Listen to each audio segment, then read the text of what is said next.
പരിശുദ്ധ പരമ ദിവ്യകാരുണ്യ ഈശോയ്ക്ക് എന്നേരവും ആരാധനയും സ്തുതിയും പുകഴ്ചയും ഉണ്ടായിരിക്കട്ടെ. വിശുദ്ധ മത്തായി സുവിശേഷം 9-ാം അധ്യായം 1 മുതലുള്ള തിരുവചനങ്ങൾ. ഈശോയുടെ അടുക്കലേക്ക് ഒരു തളർവാത രോഗിയെ ചിലർ കൊണ്ടുവരികയാണ്. അദ്ദേഹത്തിൻ്റെ രോഗാവസ്ഥ കണ്ട് ഈശോ അവനോട് പറയുകയാണ്, മകനെ, ധൈര്യമായിരിക്കൂ, നിന്റെ പാപങ്ങൾ ക്ഷമിക്കപ്പെട്ടിരിക്കുന്നു.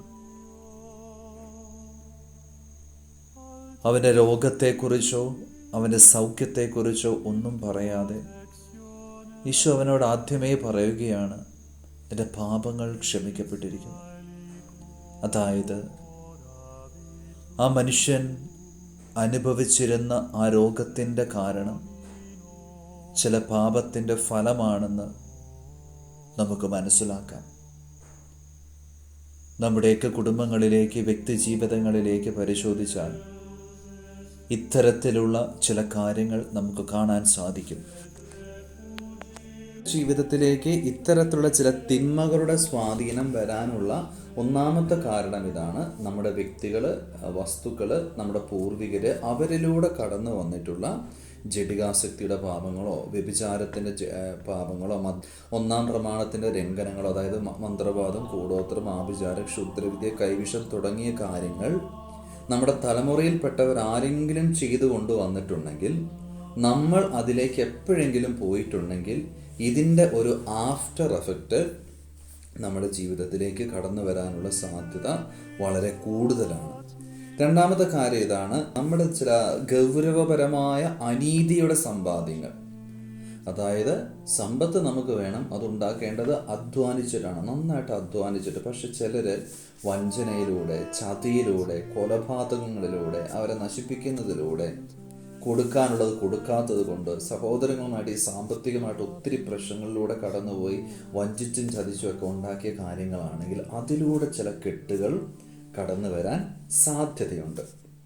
അതുപോലെ തന്നെ ഈ പറയുന്ന നമ്മുടെ പൂർവികരുമായിട്ട് ബന്ധപ്പെട്ട് ഇതുപോലെ അങ്ങനെയുള്ളൊരു സ്ഥലത്തിലൂടെയാണ്, അങ്ങനെയുള്ള സമ്പത്തുകളിലൂടെ നമ്മൾ കടന്നു പോകുമ്പോൾ ചിലപ്പോൾ ഇത്തരത്തിലുള്ളത് വരാൻ സാധ്യതയുണ്ട്. അതുപോലെ തന്നെ ഇങ്ങനെയുള്ള ചില കാര്യങ്ങൾ നമുക്ക് നമ്മുടെ പൂർവികരൊന്നും അറിഞ്ഞിട്ട് കൂടി ഉണ്ടാവില്ല. പക്ഷെ അങ്ങനെ ചില സ്ഥലങ്ങളുണ്ട്. അതായത് പഴയ മന്ത്രവാദം നടന്നിരുന്ന ചില സ്ഥലങ്ങൾ, കുരുതി നടന്ന സ്ഥലങ്ങൾ, അത്തരത്തിലുള്ള ആഭിചാര ക്രിയകൾ നടന്ന സ്ഥലമാണ് നമ്മൾ ഉപയോഗിക്കുന്നുണ്ടെങ്കിൽ അതിലും ഇത്തരത്തിലുള്ള ചില സ്വാധീനങ്ങൾ ഉണ്ടാകാനുള്ള സാധ്യത കൂടുതലാണ്. അപ്പോൾ ഇതൊക്കെ ഒരു സാധ്യതകൾ മാത്രമാണ്. ഇത് ഉണ്ടോ ഇല്ലോ എന്ന് നമ്മൾ എന്ത് ചെയ്യണം? കൃത്യമായിട്ട് പരിശോധിക്കണം, ചിന്തിക്കണം. അപ്പം നമ്മുടെ കുടുംബത്തിൽ വരുന്ന ഇത്തരത്തിലുള്ള ചില അകാരണമായ കാരണങ്ങളൊന്നും നമുക്ക് കണ്ടുപിടിക്കാൻ പറ്റുന്നില്ല. പക്ഷെ അസ്വാഭാവികമായ, അകാരണമായ ഈ തലങ്ങളിലൂടെ നമ്മളൊന്ന് കടന്നു പോകുമ്പോൾ നമ്മൾ ആദ്യം ചിന്തിക്കണം, ഇത് മനഃശാസ്ത്രപരമായ സൈക്യാട്രിയുമായി ബന്ധപ്പെട്ട രോഗമാണോ? അത് ആദ്യം നമ്മൾ തീർപ്പ് കൽപ്പിക്കണം. അത് നമ്മൾ നല്ലൊരു ഹോസ്പിറ്റലിൽ പോയി ഈ വ്യക്തിയെ കാണിച്ച് കാര്യങ്ങളൊക്കെ ചെയ്യുക. ഇനി അതൊന്നും സോൾവ് ചെയ്യുന്നില്ല, അതിൻ്റെ മുകളിലാണ് ഇത്തരത്തിലുള്ള ചില പെരുമാറ്റ ശൈലികളെങ്കിൽ പ്രത്യേകമായിട്ട് നമുക്കറിയാമല്ലോ. ഇപ്പോൾ വീട്ടിലെ ഒരു വ്യക്തി സമാധാനത്തിലേക്ക് വരുമ്പോൾ ഉടനെ അത് അപ്പുറത്തെ വ്യക്തിയിലേക്ക് മാറുന്നു. അല്ലെങ്കിൽ ആ വ്യക്തിക്ക് വേണ്ടി പ്രാർത്ഥിക്കുമ്പോൾ ഒത്തിരി തടസ്സങ്ങൾ നേരിടുന്നു. അല്ലെങ്കിൽ ഒരു വ്യക്തിക്ക് വേണ്ടി പ്രാർത്ഥിക്കുമ്പോൾ കുടുംബത്തിൽ പലതരത്തിലുള്ള അനർത്ഥങ്ങൾ കടന്നു വരുന്നു. ചില വ്യക്തികൾക്ക് വേണ്ടി നമ്മൾ പ്രാർത്ഥിക്കാനോ എന്തെങ്കിലും ചെയ്യണമെന്ന് ആഗ്രഹിക്കുമ്പോൾ തന്നെ തടസ്സങ്ങളും, പ്രാർത്ഥിക്കാൻ ആരംഭിക്കുമ്പോൾ ചില അപകടങ്ങളോ മറ്റ് അസ്വസ്ഥതകളോ കടന്നു വരുമ്പോൾ ഈ ഒരു തലത്തെക്കുറിച്ച് നമ്മൾ നല്ല രീതിയിൽ എന്ത് ചെയ്യണം? ശ്രദ്ധിക്കണം. അത് നമ്മൾ ഓർക്കണം. ഇനി എന്ത് തിന്മയായിക്കോട്ടെ, നമ്മൾ കാരണമാണെങ്കിലും നമ്മുടെ പൂർവികർ കാരണമാണെങ്കിലും നമ്മൾ അറിഞ്ഞോ അറിയാത്തതോ ആയ കാരണങ്ങളിലൂടെയാണ് നമ്മുടെ ജീവിതത്തിലേക്ക് തിന്മയുടെ ചില ഉപദ്രവങ്ങൾ വരുന്നുണ്ടെങ്കിൽ ഒരു കാരണവശാലും നമ്മൾ ഒന്നിനെ ഓർത്തും ഭയപ്പെടേണ്ട ആവശ്യമേ ഇല്ല. അതാണ് നമ്മൾ ആദ്യം മനസ്സിലാക്കേണ്ടത്. കാരണം കർത്താവിൻ്റെ കുരിശിലൂടെ എല്ലാ അന്ധകാര ശക്തികളെയും ഈശോ തകർത്ത് കളഞ്ഞിട്ടുണ്ട്, നിർവീര്യമാക്കിയിട്ടുണ്ട്. അപ്പോൾ കർത്താവിൻ്റെ കുരിശിൻ്റെ മുമ്പിൽ, കർത്താവിനെ വിശ്വസിക്കുന്നവരുടെ മുമ്പിൽ ഇതൊന്നും അധികം കാലത്തേക്ക് നിലനിൽക്കില്ല. എപ്പോഴാണോ നമ്മൾ നമ്മുടെ ക്രൈസ്തവ വിശ്വാസത്തിൽ ആഴപ്പെടുന്നത്, അതിനനുസരിച്ച് ഇത്തരത്തിലുള്ള ചില പീഡകൾ നമ്മുടെ കുടുംബത്തിൽ നിന്ന് തന്നെ വിട്ടുപോയിക്കോളും. ഏറ്റവും പ്രധാനപ്പെട്ടത് 3 കാര്യങ്ങളാണ്. 1 വിശുദ്ധ കുർബാന, 2 പരിശുദ്ധ കുമ്പസാരം, 3 നമ്മുടെ കുടുംബ പ്രാർത്ഥന. ഈ 3 കാര്യങ്ങൾ നമ്മൾ അടിയുറച്ച് ബോധ്യത്തോടെ നമ്മൾ ചെയ്യുന്നുണ്ടെങ്കിൽ ഒന്നിനെ ഓർത്തും പേടിക്കേണ്ട, ഒരു തിന്മയും നമ്മുടെ ജീവിതത്തിലേക്ക് വരികയില്ല. ഈ ക്രിസ്ത്യാനിക്ക് മന്ത്രവാദവും ആഭിചാരം ഏൽക്കില്ലെന്നൊക്കെ നമ്മൾ പറഞ്ഞു കേട്ടിട്ടുണ്ട്. പഴയ നിയമത്തിൽ വചനമുണ്ട്, യാക്കോബിന് ആഭിചാരം ഏൽക്കുകയില്ല, ഇസ്രായേലിന് ക്ഷുദ്രവിദ്യ ഫലിക്കുകയില്ല. അപ്പം ഈ ആരാണ് യാക്കോബ്, ആരാണ് ഈ ഇസ്രായേൽ എന്നൊക്കെ പറയുന്നത്? ആരാണ് ക്രിസ്ത്യാനി? കർത്താവിൻ്റെ വഴിയെ ചരിക്കുന്നവരാണ്. കർത്താവിനോട് മൽപ്പിടുത്തം നടത്തിയ വ്യക്തിയാണ് യാക്കോബ്, ഇസ്രായേൽ എന്ന് പറയുന്ന വ്യക്തി. അത്രയും കർത്താവിനോട് ആഴപ്പെട്ട് നിൽക്കുന്ന ഒരു വ്യക്തിക്കും ഒരു സ്ഥലത്തിനും ഒന്നും കടന്നു വരില്ല, ഒരു പൈശാചികമായ സ്വാധീനം കടന്നു വരില്ല. പക്ഷേ നമ്മുടെ ജീവിതത്തിൽ വരാൻ സാധ്യതയുള്ളത് ഈ ദൈവം തന്ന കൃപകളെ ഏതെങ്കിലും മുഖേന നമ്മൾ നഷ്ടപ്പെടുത്തിയിട്ടുണ്ടെങ്കിൽ, വീഴ്ചകൾ വരുത്തിയിട്ടുണ്ടെങ്കിൽ, ഈ മറഞ്ഞിരിക്കുന്ന പല കാര്യങ്ങളും പൊന്തി വരാനുള്ള സാധ്യതകളുണ്ട്. ചിലപ്പോൾ നമ്മുടെ കുടുംബത്തിൽ സംഭവിക്കുന്നത് അത്തരത്തിലുള്ള ചില വികൃതികളോ അത്തരത്തിലുള്ള ചില ചെറിയ കാര്യങ്ങളൊക്കെ ഉണ്ടാവുള്ളൂ. ചിലപ്പോൾ നമ്മുടെ ജീവിതത്തെ അത് വല്ലാതെ വരഞ്ഞു മുറുകുന്നുണ്ടാകും. ഒറ്റ പരിഹാരമേ ഉള്ളൂ. കത്തോലിക്കാ സഭ, പരിശുദ്ധ കത്തോലിക്കാ സഭയിലൂടെ കർത്താവ് ഈശോ മിശിഹ നമുക്ക് തന്നിട്ടുള്ള കാര്യങ്ങളെ, ആയുധങ്ങൾ ശക്തമായിട്ട് നമ്മൾ എടുക്കുക. 2 രീതിയിൽ ഇതിനെ നമുക്ക് മുന്നിൽ കാണാം. 1 ഭയപ്പെട്ട് പേടിച്ച് ഇതെല്ലാം സഹിച്ചങ്ങനെ മുന്നോട്ട് പോവുക. അല്ല എങ്കിൽ കർത്താവിനെ വിശ്വസിച്ച് കർത്താവിൻ്റെ കൃപയിൽ ആശ്രയിച്ച് ഇതിനെ തകർത്ത് കളഞ്ഞ് സന്തോഷത്തോടെ മുന്നോട്ട് നീങ്ങുക. ഇത് രണ്ടും നമ്മുടെ മുമ്പിലുണ്ട്. നമ്മൾ എടുക്കേണ്ടത് ഈ 2ാമത്തെ ഓപ്ഷനാണ്. കർത്താവ് പരിശുദ്ധ കത്തോലിക്കാ സഭയിലൂടെ നമുക്ക് നൽകുന്ന കൃപകളിൽ ആശ്രയിച്ചുകൊണ്ട് ഈ തിന്മകളെ പരിപൂർണമായിട്ട് തകർത്ത് നശിപ്പിച്ചു കളയുക. എന്നിട്ട് അതിൻ്റെ മുകളിൽ ചവിട്ടി നിന്ന് സന്തോഷത്തോടെ അഭിമാനത്തോടെ ജീവിക്കാം. ഈ 3 ആയുധങ്ങൾ മാത്രമാണ് ഞാൻ നിങ്ങളോട് പറയുന്നത്. പരിശുദ്ധ കുമ്പസാരം, വിശുദ്ധ കുർബാന, കുടുംബ പ്രാർത്ഥന. ഇത് കൃത്യതയോടുകൂടെ നമ്മൾ ചെയ്യണം. തുടങ്ങുന്നത് നമ്മൾ സന്ധ്യാപ്രാർത്ഥനയിൽ നിന്നാണ്. കുടുംബ പ്രാർത്ഥന, വിശുദ്ധർ പറയുന്ന കാര്യം ഇതാണ്: ഒരുമിച്ച് പ്രാർത്ഥിക്കുന്ന കുടുംബം ഒരുമിച്ച് നിലനിൽക്കും. അപ്പോൾ ഈ കുടുംബ പ്രാർത്ഥനയ്ക്കും നമുക്ക് കൃത്യമായൊരു ചട്ടവട്ടം നമ്മൾ കാണിക്കണം. അതായത് കുറച്ചും കൂടെ തീക്ഷ്ണമായിട്ട് നമ്മൾ അതിനെ ഉൾക്കൊണ്ട് അതിൽ പങ്കെടുക്കണം. അതായത് ത്രിസന്ധ്യാ ജപമൊക്കെ ചൊല്ലി വിശുദ്ധ കുരിശിൻ്റെ അടയാളത്താൽ ആരംഭിക്കുന്ന ഈ പ്രാർത്ഥനയിൽ ആദ്യത്തെ 5 സ്വർഗസ്നാപിതാവ് മരിച്ചവർക്ക് വേണ്ടി നമ്മൾ ചൊല്ലി കാഴ്ചവെക്കും. നിങ്ങൾ ഓർക്കേണ്ടത്, ആദ്യത്തെ 4 സ്വർഗസ്ഥനായ പിതാവേ, നിങ്ങളുടെ 4 തലമുറകളിലുള്ള പൂർവികർക്ക് നിത്യഭാഗ്യം ലഭിക്കുന്നതിന് വേണ്ടി പ്രാർത്ഥിക്കണം. 1ാമത്തെ മരിച്ച വിശ്വാസികൾക്ക് വേണ്ടി പ്രാർത്ഥിക്കുമ്പോൾ എൻ്റെ 1ാം തലമുറ മാതാപിതാക്കളെങ്കിൽ അവർ, അല്ലെങ്കിൽ അടുത്ത തലമുറ, 2ാമത്തത് 2ാം തലമുറ, 3ാമത്തത് 3ാം തലമുറ, ഇങ്ങനെ 4 തലമുറയിലെ വ്യക്തികൾക്ക് നിത്യഭാഗ്യം ലഭിക്കുന്നതിന് വേണ്ടി നമ്മൾ പ്രാർത്ഥിക്കണം.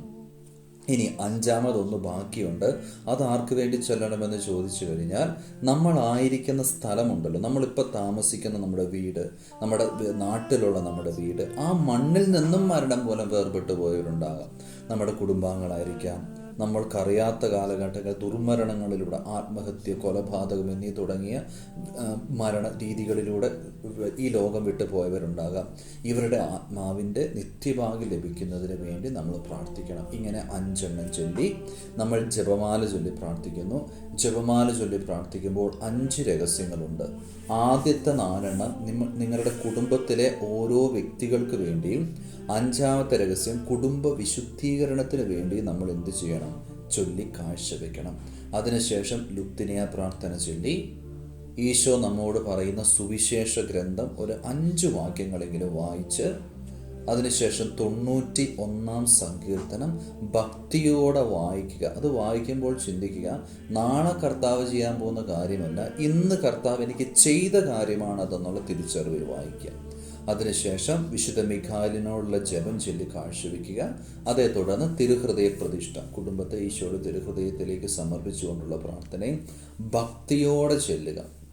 നമ്മൾ ഈ ആയുധം നമ്മൾ ചുമ്മാ എടുത്തങ്ങ് ചെയ്യല, മറിച്ച് അതിൻ്റെ മൂർച്ച എന്താണെന്ന് മനസ്സിലാക്കി എന്തിനാണിത് ഉപയോഗിക്കുന്നുള്ള തിരിച്ചറിവോടുകൂടെ ഞാൻ ഈ പറഞ്ഞ കാര്യങ്ങളോട് ചേർത്ത് വെച്ച് ചെയ്യുമ്പോൾ അതൊത്തിരി കൃപകളായിട്ട് നിങ്ങളുടെ കുടുംബത്തിലേക്ക് അത് കടന്നു വരും. അന്തരീക്ഷം വിശുദ്ധീകരിക്കപ്പെടും, തിന്മയുടെ സ്വാധീനങ്ങൾ നിർവീര്യമാക്കപ്പെടും. അങ്ങനെയുള്ള കാര്യങ്ങളൊക്കെ അതിലൂടെ നടക്കണം. രണ്ടാമത്തതും മൂന്നാമത്തതും പരിശുദ്ധ കുർബാന, പരിശുദ്ധ കുമ്പസാരം ഒരു നാണയത്തിൻ്റെ രണ്ട് വശങ്ങൾ പോലെയാണിത്. രണ്ടും കർത്താവ് ചെയ്യുന്ന കാര്യമാണ്. മനുഷ്യരായ നമ്മൾ അതിനോട് ചേർന്ന് നിൽക്കുന്നു എന്ന് മാത്രമേ ഉള്ളൂ. കൂദാശകൾ എന്താണെന്ന് നമുക്കറിയാം. അദൃശ്യമായ കൃപാവരത്തെ ദൃശ്യമാക്കുന്ന അടയാളങ്ങളാണല്ലോ. അപ്പോൾ നമ്മളത് ചെയ്യുമ്പോൾ അദൃശ്യമായ ഒരു 100 കാര്യങ്ങൾ അതിൽ നടക്കുന്നുണ്ട്. പരിശുദ്ധ കുർബാന സ്വീകരിക്കുമ്പോൾ ദൈവത്തിൻ്റെ അനുഗ്രഹം മാത്രമല്ല വരുന്നത്, മറിച്ച് കർത്താവ് തന്നെയാണ് വരുന്നത്. കുമ്പസാരത്തിൽ പാപങ്ങൾ പറഞ്ഞ പാപമോചനം ലഭിക്കുമ്പോൾ കർത്താവ് തന്നെയാണ് നമ്മുടെ പാപങ്ങൾ മോചിക്കുന്നത്. അത് മോചിച്ചാൽ അത് മോചിച്ചത് തന്നെയാണ്. അപ്പം അത്തരത്തിലുള്ള രൂപാന്തരീകരണം നമ്മളിൽ കടന്നു വരുന്ന 2 ശക്തമായ നമുക്ക് തന്നിട്ടുള്ള ആയുധങ്ങളാണിത്.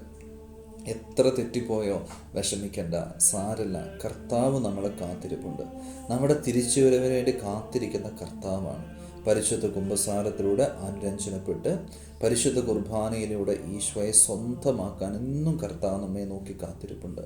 ആ ബോധ്യത്തോടെ നമ്മൾ ചെയ്യണം. അപ്പോൾ പരിശുദ്ധ കുർബാന കർത്താവ് നമുക്ക് തരുന്ന കർത്താവിൻ്റെ ജീവൻ തന്നെയാണല്ലോ. അത് സ്വീകരിക്കുക. കർത്താവ് നമ്മുടെ കൂടെ ഉണ്ടെങ്കിൽ ഒരു പിശാചും നമ്മളിലേക്ക് വരില്ല. അപ്പോൾ ആ ബോധ്യത്തോടെ യോഗ്യതയോടെ സ്വീകരിക്കണമെങ്കിൽ എന്ത് ചെയ്യണം? പരിശുദ്ധ കുമ്പസാരം വളരെ കൃത്യമായിരിക്കണം.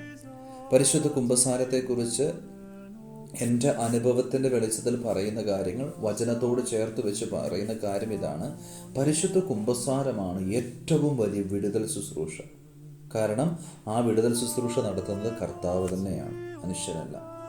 അപ്പോൾ പരിശുദ്ധ കുമ്പസാരത്തിലൂടെ വലിയൊരു ഡെലിവറൻസ് കർത്താവ് നമുക്ക് തരുന്നുണ്ട്. ഒരു ഭൂതാചാടകനോട് ഒരു ഇൻ്റർവ്യൂവിൽ ചോദിച്ചിട്ടുണ്ട്, അതായത് ഒരു കുമ്പസാരമാണോ ഒരു എക്സോസിസമാണോ കൂടുതൽ പവർഫുൾ എന്നൊരു ചോദ്യത്തിന് ആ വൈദികൻ പറഞ്ഞ മറുപടി ഇതാണ്: 1000 എക്സോസിസത്തെക്കാളും 1000 ഭൂതോച്ചാടന പ്രാർത്ഥനകളെക്കാളും ശക്തിയുള്ളതാണ്, പവർഫുള്ളാണ് അനുദപിക്കുന്ന ഒരു കുമ്പസാരം. അപ്പോൾ ആലോചിച്ച് നോക്കുക, എത്രമാത്രം കൃപകളാണ് നമ്മൾ പോലും അറിയാതെ നമ്മളിലേക്ക് കടന്നു വരുന്നത്. അപ്പോൾ ആ ഒരു ബോധ്യത്തിലേക്ക് നമ്മൾ കടന്നു വരണം. പരിശുദ്ധ കുമ്പസാരത്തിലൂടെ 3 കാര്യങ്ങൾ നമ്മുടെ ജീവിതത്തിൽ നടക്കണം. അതായത് ഈശോയുടെ അടുക്കലേക്ക് മേൽക്കൂര പൊളിച്ച് താഴേക്കിറക്കിയ ഒരു തളർവാദ രോഗിയുടെ കഥയുണ്ട് മത്തായി സുവിശേഷം 9-ാമത്തെ അധ്യായത്തിൽ. അവിടെ പറയുന്ന കാര്യം, തളർവാദ രോഗി കണ്ട മാത്രം ഈശോ പറയുന്നുണ്ട്: മകനെ, നിന്റെ നിരവധിയായ പാപങ്ങൾ ക്ഷമിക്കപ്പെട്ടിരിക്കുന്നു. വേറൊന്നും പറയുന്നില്ല, നിന്റെ കടക്കെടുത്ത് നടക്കും, ഒന്നും പറയുന്നില്ല. അതിൻ്റെ കാരണം, ഈ രോഗത്തിൻ്റെ കാരണം പാപത്തിൻ്റെ ചില കെട്ടുകളാണ്. അപ്പോൾ ഈശോ നേരെ നോക്കി പറയണത്, നിന്റെ നിരവധിയായ പാപങ്ങൾ ക്ഷമിക്കപ്പെട്ടിരിക്കുന്നു. അപ്പോൾ കുറേ പേര് ചോദ്യം ചെയ്യുന്നുണ്ട്, എന്താണ് ഇങ്ങനെ പറഞ്ഞത്? അപ്പോൾ ഈശോ ചോദിക്കുന്നുണ്ട്, ഏതാണ് എളുപ്പം, പാപങ്ങൾ ക്ഷമിച്ചു എന്ന് പറയുന്നതാണോ കിടക്കെടുത്ത് നടക്കുന്നതാണോ? നിങ്ങൾക്ക് ഇഷ്ടമുള്ളതിൽ കേൾക്കാം. എന്നിട്ട് ഈശോ പറയുന്നുണ്ട്, നീ കിടക്കെടുത്ത് നടക്കാം. അതിൻ്റെ അർത്ഥം രണ്ടും ഒന്നാണെന്നാണ് അർത്ഥം. അതായത് എന്താണെങ്കിലും കാര്യം ഇതാണ്, പാപങ്ങൾ ക്ഷമിക്കപ്പെടണം. അപ്പോൾ ഒരു പരിശുദ്ധ കുമ്പസാരത്തിൽ നമ്മൾ അണയുമ്പോൾ ഏറ്റവും പ്രധാനപ്പെട്ടത്, കർത്താവ് നമ്മുടെ പാപങ്ങൾ പരിപൂർണമായിട്ട് ക്ഷമിക്കുന്നു. മാമോദീസയിൽ എത്ര വിശുദ്ധിയോടെയാണോ ഞാനായിരുന്നത്, അതേ വിശുദ്ധി കർത്താവ് നമുക്ക് തിരിച്ചു തരികയാണ്. രണ്ടാമത്, അതിലൂടെ ദൈവത്തിൻ്റെ അതിശക്തമായ കൃപ നമ്മുടെ ജീവിതത്തിലേക്ക് നിരന്തരമായിട്ട് നിറയുകയാണ്. ദൈവത്തിൻ്റെ കൃപയാൽ നമ്മൾ നിറയപ്പെടും. പാപത്തെ ഉപേക്ഷിച്ച് പാപത്തിനെതിരായ പുണ്യത്തിൽ വളരാനുള്ള ശക്തമായ കൃപ ദൈവം നമുക്ക് തരും. അങ്ങനെ പാപങ്ങൾ ക്ഷമിക്കപ്പെട്ട് കൃപയാൽ നിറയുമ്പോൾ മൂന്നാമത്തെ കാര്യം ഇതാണ്: വലിയൊരു സൗഖ്യം നിറയും, വലിയൊരു വിടുതൽ നിറയും. അപ്പോൾ ആ ബോധ്യത്തോടെ കർത്താവിനോട് ചേർന്ന് നമുക്ക് നിൽക്കാം. പരിശുദ്ധ കുമ്പസാരത്തിൻ്റെ അതിശക്തമായ കൃപ അതാണ്. അത് നല്ല രീതിയിൽ നമുക്ക് ഉൾക്കൊള്ളാം. നമ്മൾ അതിനനുസരിച്ച് നമ്മുടെ ജീവിതത്തെ ക്രമപ്പെടുത്താം. ഇപ്പോൾ നമ്മൾ ചെയ്യുന്നത് ഞാൻ നേരത്തെ സൂചിപ്പിച്ചതുപോലെ തന്നെ ഇന്ന് നമ്മൾ നന്നായിട്ട് കുമ്പസാരിക്കാൻ ഒരുങ്ങുന്നു. ഒരുങ്ങിയതിന് ശേഷം നിങ്ങൾ അടുത്ത ദിവസം ഈ ബോധ്യത്തിൽ, അനുതാപത്തിൽ നന്നായിട്ട് നിങ്ങൾ കുമ്പസാരിച്ച് ഒരുങ്ങണം. ഒരുങ്ങിയതിന് ശേഷം നമുക്കെല്ലാവർക്കും ഒരുമിച്ചിരുന്ന് പരിശുദ്ധ കുർബാന എഴുന്നള്ളിച്ച് വെച്ച് നമുക്ക് ഒരുമിച്ച് പ്രാർത്ഥിക്കുകയും ചെയ്യാം. അങ്ങനെ നമ്മൾ ചെയ്യുമ്പോൾ കർത്താവിൻ്റെ ഒരു വലിയ കൃപ നിങ്ങളുടെ ജീവിതങ്ങളിലേക്ക് വരും. അപ്പോൾ കുമ്പസാരത്തിന് ഒരുങ്ങുമ്പോൾ 1-2 കാര്യങ്ങൾ ഇനിയുള്ളത് ഒന്ന് ക്ലിയറായിട്ട് മനസ്സിലാക്കുക. അതായത് കർത്താവിൻ്റെ കൃപയ്ക്ക് തടസ്സം നിൽക്കുന്നതാണ് നമ്മുടെ പാപങ്ങൾ. ദൈവം നമുക്ക് ഒത്തിരി കൃപകൾ എല്ലാ ദിവസവും ചൊരിയാൻ ആഗ്രഹമുണ്ട് പരിശുദ്ധ കുർബാനയിലൂടെ. കാരണം ഓരോ ദിവസവും നമുക്ക് വേണ്ടി ആവശ്യമായ കൃപകൾ ഒരുക്കി വെച്ചിട്ടാണ് ഈ വിശുദ്ധ കുർബാന ഓരോ ദേവാലയങ്ങളിലും അർപ്പിക്കപ്പെടുന്നത്. അപ്പോൾ അതിലൂടെ കർത്താവിൻ്റെ അതിശക്തമായ കൃപാവരം നമ്മളിലേക്ക് നിറയപ്പെടുന്നുണ്ട്. അപ്പോൾ നമ്മൾ എന്ത് ചെയ്യണം? അതിനോട് ചേർന്നിരിക്കുക. ചേർന്നിരുന്നാലും ചില പാപത്തിൻ്റെ തടസ്സങ്ങൾ വരുമ്പോൾ ആ കൃപ സ്വീകരിക്കാനുള്ള കഴിവ് നമുക്കില്ലാതായി പോകും. കർത്താവ് തരുന്നുണ്ട്, പക്ഷെ നമ്മൾ ഈ പാപങ്ങളിലൂടെ അതിനെ തട്ടി മാറ്റി കളയുന്ന ഒരു മനോഭാവം, ഒരു കാര്യം കടന്നു വരും. അതുകൊണ്ട് നമ്മൾ കുമ്പസാരിക്കുമ്പോൾ ഈ കൃപ നഷ്ടപ്പെടുത്തുന്ന വഴികളെ നമ്മൾ തിരിച്ചറിയണം. പ്രധാനമായിട്ടും 5 വഴികളാണ് നമുക്കുള്ളത്. 5 പാപത്തിൻ്റെ മേഖലയാണ് നമുക്കുള്ളത്. ഒന്നാമത്തെ പാപമേഖല ഇതാണ്: വചനവിരുദ്ധമായ ഒരു ജീവിതം നമുക്കുണ്ടോ എന്ന് നമ്മൾ ചിന്തിക്കണം. മാമോദീസ സ്വീകരിച്ച് കർത്താവിൻ്റെ മകനും മകളുമായിട്ട് നമ്മൾ ജീവിക്കുന്നുണ്ടെങ്കിൽ കർത്താവിൻ്റെ വചനം പാലിക്കാൻ നമുക്ക് കടമയുണ്ട്. ദൈവത്തിൻ്റെ 10 പ്രമാണങ്ങൾ, തിരുസഭയുടെ 5 കൽപ്പനകൾ, മൂലപാപങ്ങൾ, ഇവ നമ്മുടെ ജീവിതത്തിൽ വരുന്നുണ്ടെങ്കിൽ നല്ല രീതിയിൽ അനുദപിക്കണം. മറ്റൊന്നാണ് ദൈവവിളിക്ക് യോജിക്കാത്ത ജീവിതശൈലി നമ്മളിലുണ്ടോ എന്ന് ചിന്തിക്കണം. അതായത് കർത്താവ് നമുക്കൊരു ദൈവവിളി തന്നിട്ടുണ്ട്. ഒരു വൈദികൻ എന്ന നിലയ്ക്ക്, ഒരു സമർപ്പിത എന്ന നിലയ്ക്ക്. ഇപ്പോൾ നിങ്ങളെ സംബന്ധിച്ചിടത്തോളം ഒരു പരിശുദ്ധ കുടുംബ ജീവിതത്തിലേക്ക് പ്രവേശിച്ചവരാണ് നിങ്ങൾ. ആ വിളിക്ക് പറ്റാത്ത തരത്തിൽ നമ്മൾ ജീവിക്കുന്നുണ്ടോ? ഒരു കുടുംബനാഥൻ ആ കുടുംബത്തെ വിശുദ്ധിയിലും വിവേകത്തിലും കർത്താവിലേക്ക് നയിക്കേണ്ടവരാണ്. ഒരു കുടുംബനാഥയും അതുപോലെയാണ്. അപ്പോൾ നമ്മുടെ പ്രാർത്ഥനാ ജീവിതത്തിൽ നമ്മൾ വീഴ്ച വരുത്തുന്നുണ്ടോ? ആണ്ടിലൊരിക്കൽ കുമ്പസാരിക്കണം, ഒരിക്കലെങ്കിലും എന്നാണ് പറയുന്നത്. അതായത് കത്തോലിക്കാ സഭ ഉള്ള ഇടങ്ങളിൽ, വലിയ കുഴപ്പമില്ലാത്ത സ്ഥലത്ത് ഒരു 1.5-2 മാസത്തിൽ ഒരിക്കലെങ്കിലും കുമ്പസാരിക്കാനുള്ളൊരു ഉത്തരവാദിത്വം നമുക്കുണ്ട്. വിശുദ്ധ കുർബാന ഞായറാഴ്ചകളിൽ നിർബന്ധമായിട്ടും വിശുദ്ധ ബലിയിൽ പങ്കെടുക്കണം. അതിൽ വീഴ്ച വരുത്തുന്നുണ്ടോ? മൂന്നാമത്തത് കുടുംബ പ്രാർത്ഥന എല്ലാ ദിവസവും മുടങ്ങാതെ ചെല്ലേണ്ട കാര്യമാണ്. അതിൽ നമ്മൾ മുടക്കം വരുത്തുന്നുണ്ടോ? നമ്മൾ തിരിച്ചറിയണം, അനുദപിക്കണം. കർത്താവ് നമ്മെ ഭരമേൽപ്പിച്ച ഈ ദൈവവിളിയുമായി ബന്ധപ്പെട്ട ഉത്തരവാദിത്തങ്ങൾ നമ്മൾ എങ്ങനെയാണ് ചെയ്യുന്നത്? സത്യസന്ധതയോടെയാണോ? വിശ്വസ്തയോടെയാണോ? അതിലെന്തെങ്കിലും കുറവുകളോ ഭംഗങ്ങളോ വരാറുണ്ടോ? എന്തെങ്കിലും അനീതിപരമായിട്ട് നമ്മൾ അവിടെ ചെയ്യുന്നുണ്ടോ?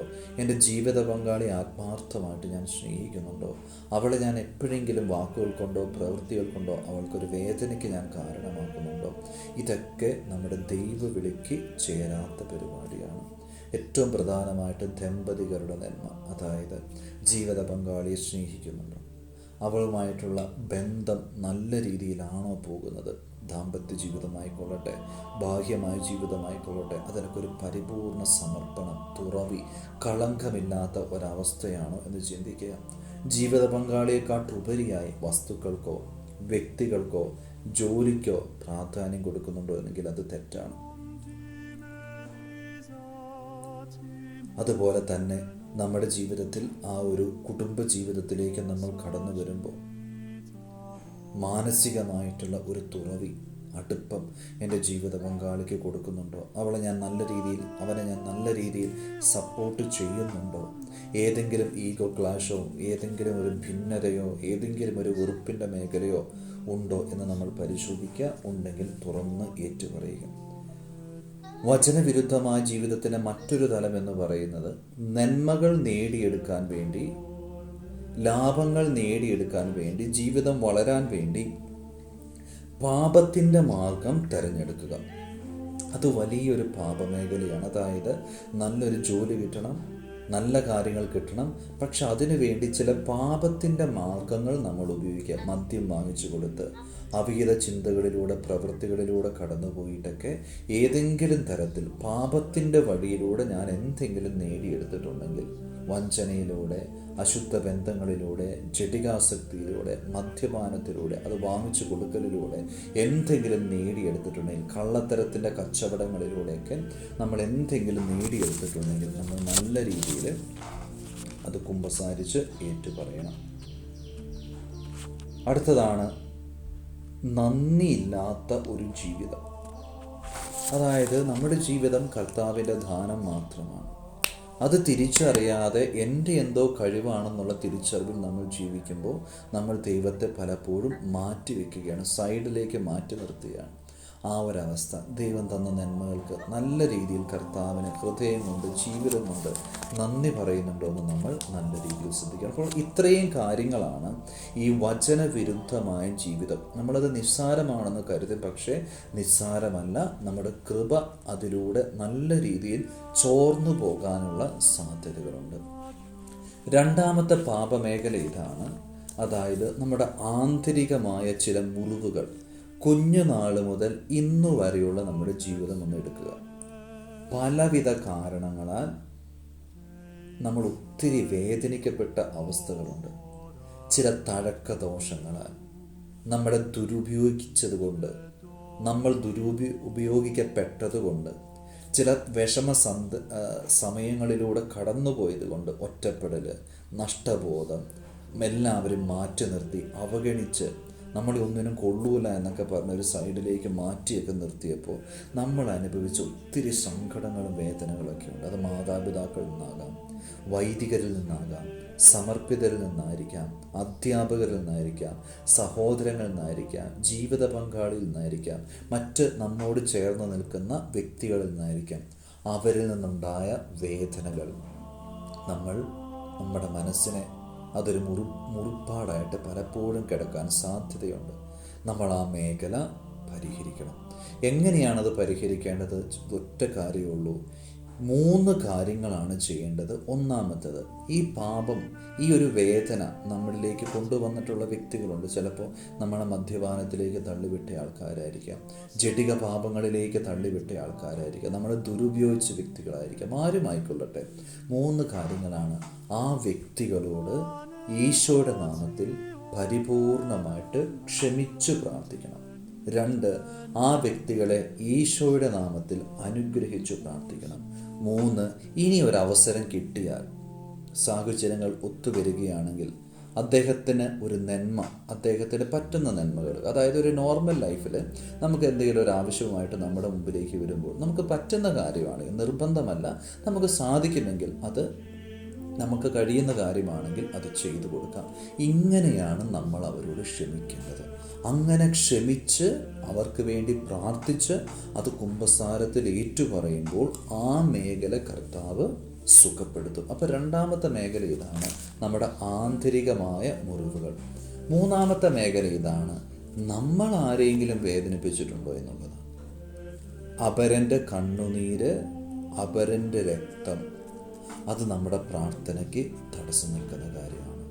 വചനം പറയുന്നുണ്ടല്ലോ, വേണ്ട വിധം പ്രാർത്ഥിക്കേണ്ടത് എങ്ങനെയാണെന്ന് എനിക്ക് അറിഞ്ഞുകൂടാ, പക്ഷേ അവാച്യമായ നെടുവീർപ്പുകളാൽ ആത്മാവ് തനിക്ക് വേണ്ടി തന്നെ പ്രാർത്ഥിക്കുന്നു. ദാവീദ് രാജാവ് ബത്ശബയെ സ്വന്തമാക്കാൻ ഊറിയായെ കൊലപ്പെടുത്തിയപ്പോൾ ആ ഊറിയയുടെ രക്തമാണ് ദാവീദിനെതിരെ ഉയർന്നു വന്നത്. ആബേൽ എന്ന് പറയുന്ന ചെറുപ്പക്കാരനെ കായൻ കൊന്നപ്പോൾ ആബേലിൻ്റെ രക്തം വീണ മണ്ണ് ദൈവത്തെ മാടി വിളിക്കുകയാണ്, നിലവിളിക്കുകയാണ്. അതിൻ്റെ അർത്ഥം, നമ്മൾ ആരെയെങ്കിലും അനാവശ്യമായി വേദനിപ്പിച്ചിട്ടുണ്ടെങ്കിൽ, മറ്റുള്ളവരുടെ കണ്ണുനീരിന് നമ്മൾ കാരണമായിട്ടുണ്ടെങ്കിൽ നല്ല രീതിയിൽ അനുദപിക്കണം. നമ്മുടെ മാതാപിതാക്കളുടെ, നമ്മുടെ ജീവിത പങ്കാളിയുടെ, മക്കളുടെ, കുടുംബത്തിൻ്റെ, വൈദികരുടെ, സന്യസ്തരുടെ, അധ്യാപകരുടെ കണ്ണുനീര് നമ്മൾ കാരണം വീണിട്ടുണ്ടെങ്കിൽ ശ്രദ്ധിക്കുക. ചെറിയ ഒരു കാര്യങ്ങളല്ല ഉദ്ദേശിക്കുന്നത്, മറിച്ച് നല്ല രീതിയിൽ അവരെ വേദനിപ്പിച്ചിട്ടുണ്ടെങ്കിൽ, അവരുടെ ജീവിതം തകർക്കുന്ന തരത്തിലുള്ളൊരു പെരുമാറ്റങ്ങളിലേക്ക് പോയിട്ടുണ്ടെങ്കിൽ അത് നമ്മൾ ഏറ്റുപറഞ്ഞ് കുമ്പസാരിക്കുക. ചിലപ്പോൾ ഒരു ചതിയിലൂടെ ആയിരിക്കാം, വഞ്ചനയിലൂടെ ആയിരിക്കാം, കള്ളത്തരം പറഞ്ഞു പിടിപ്പിച്ചായിരിക്കാം, ഏഷണി പറഞ്ഞതായിരിക്കാം, സൽപ്പേര് നഷ്ടപ്പെടുത്തിക്കൊണ്ടായിരിക്കാം, അനീതിയുടെ പ്രവൃത്തികളിലൂടെ ആയിരിക്കാം, അകാരണമായ ചില വൈരാഗ്യത്തിൻ്റെ പേരിലായിരിക്കാം അവരെ വേദനിപ്പിച്ചിട്ടുണ്ടെങ്കിൽ, കണ്ണുനീരിന് കാരണമാക്കിയിട്ടുണ്ടെങ്കിൽ, അവരുടെ സൽപ്പേരിന് കളങ്കം വരുത്തിയിട്ടുണ്ടെങ്കിൽ നമ്മൾ നല്ല രീതിയിൽ ഏറ്റുപറഞ്ഞ് പരിഹാരം ചെയ്ത് അനുദപിക്കണം. 4-ാമത്തെ മേഖലയാണ് അനുദപിക്കാത്ത ചില പാപമേഖലകളുണ്ട്. അതായത് ഈ ലോകത്തോട് നമ്മൾ ചേർന്ന് നിന്ന് ലോകത്തിനോട് നമ്മൾ അനുരൂപപ്പെടുമ്പോൾ നമ്മുടെ ജീവിതത്തിൽ വരാൻ സാധ്യതയുള്ള ചില പാപമേഖലകളുണ്ട്. അത് 1-ാമത്തെ കാര്യം ഇതാണ്: ലഹരി വസ്തുക്കളുടെ ഉപയോഗം. മദ്യം, സിഗരറ്റ്, ഇപ്പോൾ ഇച്ചിരി നാട്ടിൻ പ്രദേശങ്ങളാണെങ്കിൽ മുറുക്കുക, അങ്ങനത്തെ പല കാര്യങ്ങളിൽ, മയക്കുമരുന്ന്, അത്തരത്തിലുള്ള പൗഡറുകൾ, അത്തരത്തിലുള്ള മസാലകൾ ഉപയോഗിക്കുന്നത്, അത് ഉപയോഗിക്കുന്നതും മറ്റുള്ളവരെ ഉപയോഗിക്കാൻ പ്രേരിപ്പിക്കുന്നതും അവർക്ക് വാങ്ങിക്കൊടുക്കുന്നതും അവർക്ക് സമ്മാനം കൊടുക്കുന്നതും തെറ്റാണ്. ഒരു പ്രവണത ചില സ്ഥലങ്ങളിലുണ്ടാകും. വിശുദ്ധിയിൽ ജീവിക്കാൻ വിളിക്കപ്പെട്ടവരെ പോലും ഇത് വാങ്ങിച്ചു കൊടുത്ത് നമ്മൾ പലപ്പോഴും എന്ത് ചെയ്തിട്ടുണ്ടാകും? അങ്ങനെയുള്ള കാര്യങ്ങൾ വന്നിട്ടുണ്ടെങ്കിൽ നമ്മൾ നല്ല രീതിയിൽ അനുദപിക്കുക. ഇതിലൂടെ ഒരു സ്നേഹവും പകർന്നു കൊടുക്കപ്പെടുന്നില്ല, പിശാചിനെയാണ് നമ്മൾ വാങ്ങിച്ചു കൊടുക്കുന്നത് എന്ന് തിരിച്ചറിയുക. അപ്പോൾ ലഹരി വസ്തുക്കളുടെ ഉപയോഗം നമ്മളിലുണ്ടെങ്കിൽ പരിപൂർണമായിട്ട് ഉപേക്ഷിച്ച് കർത്താവിൻ്റെ തിരുമുമ്പിൽ ഏറ്റുപറയണം. 2-ാമത്തെ കാര്യം ഇതാണ്: ജഡിക പാപങ്ങൾ നമ്മുടെ ജീവിതത്തെ അലട്ടുന്നുണ്ടെങ്കിൽ അത് പരിപൂർണമായിട്ട് ഉപേക്ഷിച്ച് കർത്താവിൻ്റെ തിരുമുമ്പിൽ ഏറ്റുപറയണം. അതായത് കുഞ്ഞുനാൾ മുതൽ നമ്മൾ ദുരുപയോഗിക്കപ്പെട്ട അവസ്ഥയുണ്ടെങ്കിൽ അത്, നമ്മൾ ആരെങ്കിലും ദുരുപയോഗിച്ചിട്ടുണ്ടെങ്കിൽ അത്, അശ്ലീലമായ വീഡിയോ, പോണോഗ്രഫി, സ്വന്തം ശരീരത്തെ ദുരുപയോഗിക്കുന്ന സ്വയംഭോഗം, മാസ്റ്റർബേഷൻ, മറ്റു വ്യക്തികളുമായിട്ട് ശരീരബന്ധത്തിൽ ഏർപ്പെടുന്ന വ്യഭിചാരം, അതുപോലെ തന്നെ വിവാഹത്തിന് ശേഷമാണെങ്കിലും മറ്റു വ്യക്തികളോട് ഇടപെടുന്ന അവിഹിതമായിട്ടുള്ള ചില കാര്യങ്ങൾ, അത്തരത്തിലുള്ള ബന്ധങ്ങൾ, സോഷ്യൽ മീഡിയ ചാറ്റുകൾ, വാട്സപ്പിലൂടെയുള്ള സന്ദേശങ്ങൾ, അതൊക്കെ ഇത്തരത്തിലാണ്. ഇനി പോണോഗ്രഫി മറ്റും കണ്ട് അത്തരത്തിൽ ദാമ്പത്യ ബന്ധത്തിൽ ഏർപ്പെടുന്നതും അത് ദാമ്പത്യ വിശുദ്ധിക്കെതിരെയുള്ള പാപമാണ്. വിവാഹത്തിന് മുൻപ് കല്യാണം ഉറപ്പിച്ചിട്ടുള്ള വ്യക്തികളാണെങ്കിൽ കൂടെ ദാമ്പത്യ ബന്ധത്തിൽ ലൈംഗിക ബന്ധത്തിൽ ഏർപ്പെടുന്നത് വ്യഭിചാരത്തിന് തുല്യമായി തെറ്റാണെന്ന് നമ്മൾ തിരിച്ചറിയണം. ഇങ്ങനെയുള്ള പാപമേഖലകളിലൂടെ കടന്നു പോവുകയും അതിനുശേഷം വരുന്ന മറ്റൊരു പാപമാണ് ഭ്രൂണഹത്യ, അബോർഷൻ. നിരപരാധിയായ ഒരു കുഞ്ഞിനെ നമ്മൾ മരണത്തിലേക്ക് തള്ളിവിട്ടിട്ടുണ്ടെങ്കിൽ അത് ഗൗരവമേറിയ തെറ്റാണ്. കാരണം മനുഷ്യജീവൻ എന്ന് പറയുന്നത് കർത്താവിൻ്റെ ദാനം മാത്രമാണ്. അതിൽ കൈവയ്ക്കാനോ ഒരു അധികാരവും മനുഷ്യനില്ല. അതുകൊണ്ട് അത്തരത്തിലുള്ള ഏതെങ്കിലും പാപമേഖലകളിൽ, ഈ ജഡിക പാപങ്ങളിലൂടെ കടന്നു വന്ന് ഈ അബോർഷൻ പോലുള്ള എന്തെങ്കിലും പാപങ്ങൾ നമ്മുടെ ജീവിതത്തിൽ കടന്നു വന്നിട്ടുണ്ടെങ്കിൽ നല്ല രീതിയിൽ അനുദപിച്ച് കുമ്പസാരത്തിൽ അത് ഏറ്റുപറഞ്ഞ് അതിന് പരിഹാരം ചെയ്ത് നമ്മൾ ജീവിക്കുക. അതോടൊപ്പം വചനം പറയുന്നുണ്ടല്ലോ, വ്യഭിചാരം ചെയ്യരുത് എന്ന് ഞാൻ നിങ്ങളോട് പറഞ്ഞിട്ടുണ്ടല്ലോ. എന്നാൽ ഞാൻ നിങ്ങളോട് പറയുന്നു, ആസക്തിയോടെ ഒരു സ്ത്രീയെ നോക്കുന്നവൻ അവൻ അവളുമായി വ്യഭിചാരം ചെയ്തു കഴിഞ്ഞു എന്ന് പറയുമ്പോൾ നമ്മുടെ ചിന്ത പോലും വിശുദ്ധീകരിക്കപ്പെടണം. നമ്മുടെ നോട്ടം, നമ്മുടെ കാഴ്ചകൾ, നമ്മുടെ ചിന്തകൾ അതെല്ലാം വിശുദ്ധീകരിക്കപ്പെടണം. അങ്ങനെ എന്തെങ്കിലുമൊക്കെ വന്നിട്ടുണ്ടെങ്കിൽ അതിനെ ഓർത്ത് മാപ്പ് പറയണം. 3-ാമത്തെ ഒരു മേഖല, അനുദപിക്കാത്ത പാപങ്ങളിലെ 3-ാമത്തെ ഒരു തലം ഇതാണ്: 1-ാം പ്രമാണത്തിനെതിരെയുള്ള പാപം നമുക്ക് വന്നിട്ടുണ്ടോ എന്ന് നല്ല രീതിയിൽ ചിന്തിക്കണം. അതായത് 2 തരത്തിലാണ് ഇത് കടന്നു വരുന്നത്. ഒന്ന് നേരിട്ട്, അതായത് ദൈവത്തെ ഉപേക്ഷിച്ച് പിശാചിനെ ആരാധിക്കുന്ന ഒരു ചിന്ത, മന്ത്രവാദം, കൂടോത്രം, ആഭിചാരം, ക്ഷുദ്രവിദ്യ, കൈവിഷം എന്നീ കാര്യങ്ങൾ പിശാചിനെ, തിന്മയെ വിളിച്ചുകൊണ്ട് ചെയ്യുന്ന ചില കാര്യങ്ങളാണ്. അത് ദൈവീക രാജ്യത്തിന് വിരുദ്ധമാണ്. അത് വന്നിട്ടുണ്ടെങ്കിൽ പിശാചിൻ്റെ അടിമകളായിട്ട് നമ്മൾ രൂപാന്തരപ്പെടുന്നു. പിന്നെ ഒരു മോക്ഷമില്ലാതെ നിലനിൽക്കും. തിരിച്ചറിയുക. അങ്ങനെ ഒരു തെറ്റ് വന്നിട്ടുണ്ടെങ്കിൽ, ചിലപ്പോൾ ചെറുപ്പത്തിൽ എന്തെങ്കിലും കാര്യസാധ്യത്തിന് വേണ്ടിയിട്ട് ഏതെങ്കിലും വ്യക്തികളുടെ അടുത്തോ അക്രൈസ്തവരല്ലാത്ത മറ്റു വ്യക്തികളുടെ അടുത്തോ ഏതെങ്കിലും പൂജകളിലൂടെയോ എന്തെങ്കിലും ഊതുകളിലൂടെയോ എന്തെങ്കിലുമൊക്കെ വാങ്ങിച്ചിട്ടുണ്ടെങ്കിൽ അത്തരത്തിലുള്ള അക്രൈസ്തവമായ പലയിടങ്ങളിലും പോയി നേർച്ചയിട്ട് മറ്റു കാര്യങ്ങളിലൂടെയൊക്കെ കടന്നു പോയിട്ടുണ്ടെങ്കിൽ നല്ല രീതിയിൽ അനുദപിച്ച് കുമ്പസാരത്തിലേറ്റു പറയുക. ക്രൈസ്തവനെന്ന് തെറ്റിദ്ധരിക്കപ്പെട്ട് കടന്നു വരുന്ന മറ്റൊരു തിന്മയാണ് കടമറ്റത്ത് സേവക, കത്തനാരെന്നൊക്കെ പറയുന്ന ആ കാര്യങ്ങൾ. അത് കത്തോലിക്കാ സഭയ്ക്ക് വിരുദ്ധമാണ്. അത് മന്ത്രവാദത്തിൻ്റെ മറ്റൊരു തലമാണെന്ന് തിരിച്ചറിഞ്ഞ് അത്തരത്തിലുള്ള എന്തെങ്കിലും വന്നിട്ടുണ്ടെങ്കിൽ കുമ്പസാരിക്കണം, അത് ഏറ്റുപറയണം. അത്തരത്തിലുള്ള പ്രാക്ടീസുകൾ അല്ലെങ്കിൽ അങ്ങനെ ചെയ്യുന്ന വ്യക്തികളുമായിട്ടുള്ള നമ്മുടെ ബന്ധം, കൂട്ടുകെട്ട്, അത്തരത്തിലുള്ള ചില കാര്യങ്ങൾ ചെയ്ത വസ്തുക്കൾ നമ്മുടെ വീട്ടിൽ സൂക്ഷിച്ചിട്ടുണ്ടെങ്കിൽ അതെല്ലാം കർത്താവിൻ്റെ ഒന്നാം പ്രമാണത്തിനെതിരെയുള്ള തെറ്റുകളാണ്. ദൈവത്തിന് വേണ്ടി മാറ്റിവെക്കപ്പെട്ട വ്യക്തികൾ, സ്ഥലങ്ങൾ, വസ്തുക്കൾ, അതിനെ നമ്മൾ അവഹേളിക്കുന്ന തരത്തിൽ എന്തെങ്കിലും ചെയ്തിട്ടുണ്ടെങ്കിൽ തെറ്റാണ്. ഞായറാഴ്ച വിശുദ്ധ ബലിയിൽ പങ്കെടുക്കാതെ, കുമ്പസാരിക്കാതെ, നമ്മുടെ സമയം മൊത്തം മറ്റു പല കാര്യങ്ങൾക്ക് വേണ്ടി ദൈവത്തിന് കൊടുക്കേണ്ട സമയത്ത് നമ്മൾ ചെയ്യാതെ നഷ്ടപ്പെടുത്തി കളയുമ്പോഴൊക്കെ ഈ കർത്താവിൻ്റെ നീതിക്കെതിരായി, കർത്താവിൻ്റെ കൃപയ്ക്കെതിരെ ചെയ്യുന്ന പാപമാണെന്ന് തിരിച്ചറിയുക. അങ്ങനെ വന്നിട്ടുണ്ടെങ്കിൽ കുമ്പസാരിക്കണം, നല്ല രീതിയിൽ അനുദപിക്കണം. നമ്മുടെ ജീവിതത്തിൽ കുടുംബത്തെ തകർക്കുന്ന പിശാച് തിന്മയ്ക്ക് കടന്നു വരാൻ വഴി തുറക്കുന്ന പ്രധാന പാപങ്ങളാണ് ഈ പറഞ്ഞ 3 ലഹരി വസ്തുക്കളുടെ ഉപയോഗം, ജഡിക പാപങ്ങൾ, മൂന്നാമത്തത് ഒന്നാം പ്രമാണ ലംഘനം. അത് ഒരിക്കൽ കൂടെ ഓർത്ത് വിചിന്തനം ചെയ്ത് നല്ല രീതിയിൽ അങ്ങനെ പാപത്തിലേക്ക് പോയിട്ടുണ്ടെങ്കിൽ അത് ഏറ്റുപറഞ്ഞ് കുമ്പസാരിക്കണം. 5ാമത്തെ ഒരു മേഖല എന്ന് പറയുന്നത് നിസ്സാരമാണെന്ന് തോന്നുന്നു പക്ഷേ ഗൗരവമേറിയ ചില പാപമേഖലകൾ, കൃപയെ നഷ്ടപ്പെടുത്തുന്ന ചെറിയ ചാനലുകൾ കടന്നു വരുന്നുണ്ട്. ഒന്നാമത്തേത് നമ്മുടെ ചിന്തയാണ്. വെറുപ്പ്, വിദ്വേഷം, പകപോക്കൽ, മറ്റുള്ളവരോട് ദേഷ്യത്തോടുള്ള പെരുമാറ്റം, അഹങ്കാരം, ഞാനെന്ന ഭാവം, എളിമയില്ലാത്ത അവസ്ഥ, അസൂയ, മറ്റുള്ളവരെ തരം താഴ്ത്തി നമ്മെ തന്നെ പൊക്കി പറയുന്ന മനോഭാവം. പാപവും പാപ സാഹചര്യങ്ങളും എന്താണെന്നറിയാം, അത് ഉപേക്ഷിക്കാതെ അതുമായിട്ട് എപ്പോഴും കണക്റ്റ് ചെയ്തിരിക്കുക. കാരണം കുമ്പസാരത്തിന് പോകുന്നു, പാപങ്ങൾ ഏറ്റുപറയുന്നു, പാപമോചന സ്വീകരിക്കുന്നു. പക്ഷെ പാപ സാഹചര്യങ്ങളെ പരിപൂർണമായിട്ടും ഉപേക്ഷിച്ചിട്ടാണോ നമ്മളത് ചെയ്യുന്നത്? വചനം പറയുന്നുണ്ടല്ലോ, ദൈവം ക്ഷമിക്കുമെന്നോർത്ത് ഈ പാപം ചെയ്യരുത്. ദൈവത്തിൻ്റെ കരുണയെ നമ്മൾ ദുരുപയോഗിക്കരുത്. പാപത്തെ, പാപ സാഹചര്യങ്ങളെ പരിപൂർണമായിട്ട് ഉപേക്ഷിക്കുക. അശുദ്ധ വാക്കുകൾ കടന്നു വരുന്നുണ്ടോ എന്ന് ചിന്തിക്കുക. പക്ഷപാതത്തോടെ, വൈരാഗ്യ ബുദ്ധിയോടെ നമ്മൾ പെരുമാറുന്നുണ്ടോ എന്ന് ചിന്തിക്കുക. അതൊക്കെ ചിന്തയിൽ വരുന്ന പാപമാണ്.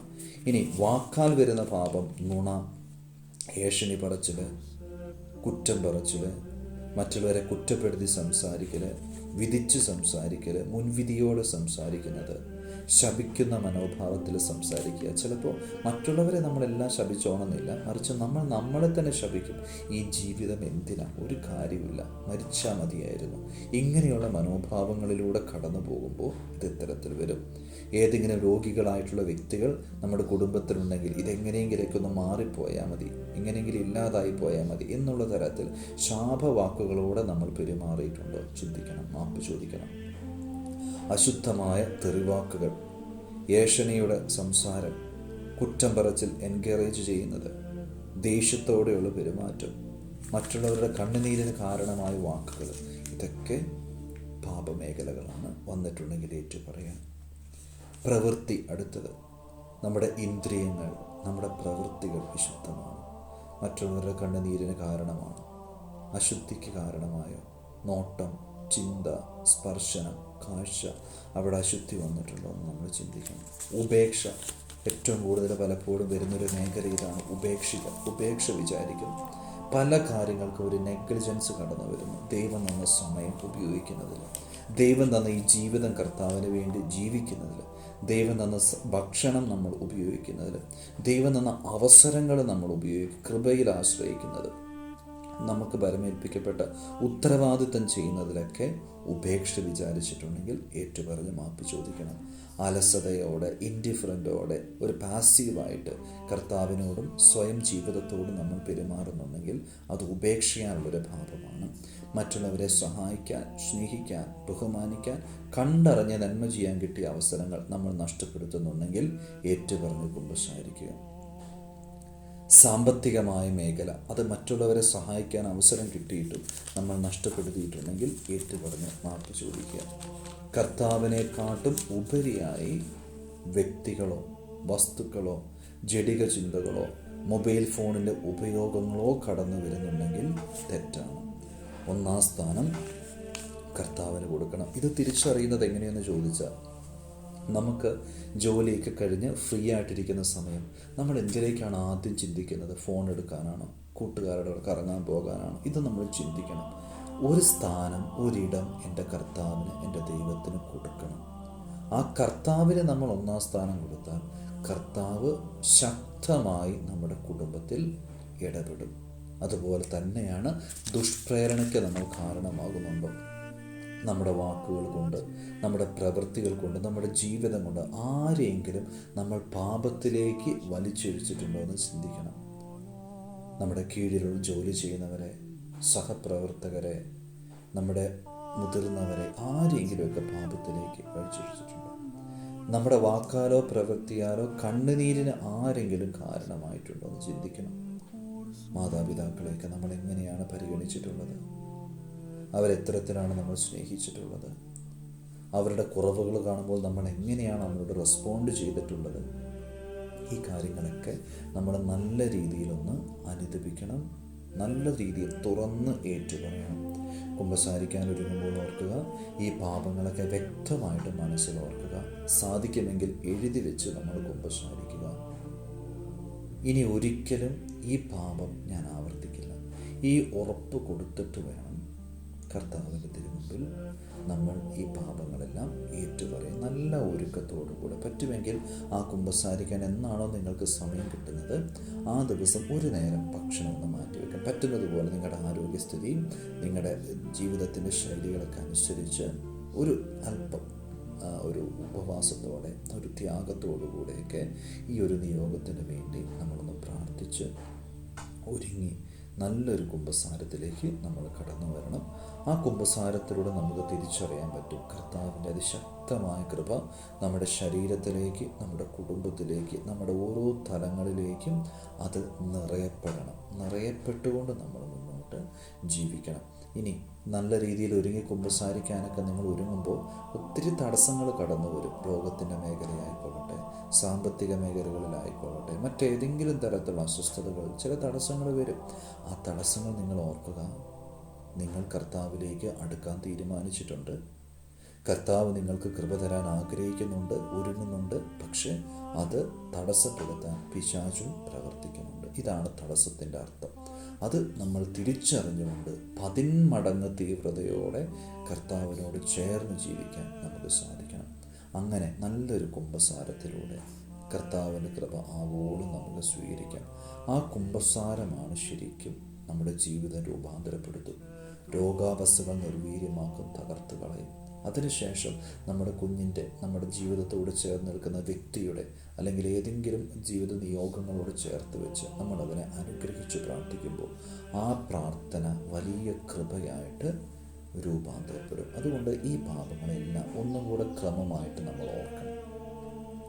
ഈ 5 മേഖലകളിലൂടെ കടന്നുപോയത് അത് കൃത്യമായിട്ട് നമ്മളൊന്ന് വിചിന്തനം ചെയ്യണം. വചനം പറയുന്നുണ്ടല്ലോ, യോഹന്നാന്റെ സുവിശേഷം 5:14, കൂടുതൽ മോശമായതൊന്നും സംഭവിക്കാതിരിക്കാൻ മേലിൽ പാപം ചെയ്യരുത്. യേശയ്യാ 1:18-19, വരുവിൻ നമുക്ക് രമ്യതപ്പെടാം.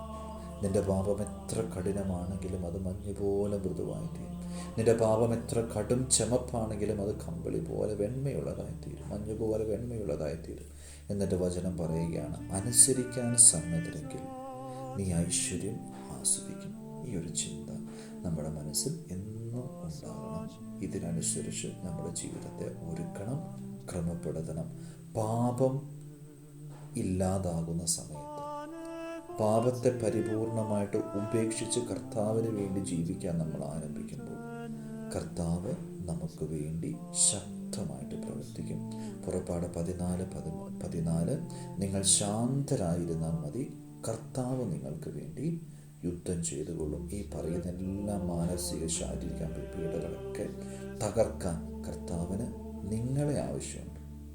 നിങ്ങൾ ആത്മാർത്ഥമായിട്ട് കുമ്പസാരിച്ച് ഒരുങ്ങി വിശുദ്ധീകരിക്കപ്പെടുമ്പോൾ അതാണ് നിങ്ങളുടെ കുടുംബത്തിലേക്ക് കർത്താവ് ചൊരിയുന്ന അടയാളത്തിൻ്റെ, അത്ഭുതത്തിൻ്റെ ആരംഭം. ഈ ഒരു ചിന്തയോടുകൂടെ നമുക്ക് പ്രാർത്ഥിച്ച് ഒരുങ്ങി നല്ല രീതിയിൽ നമുക്ക് ഒരുങ്ങാം.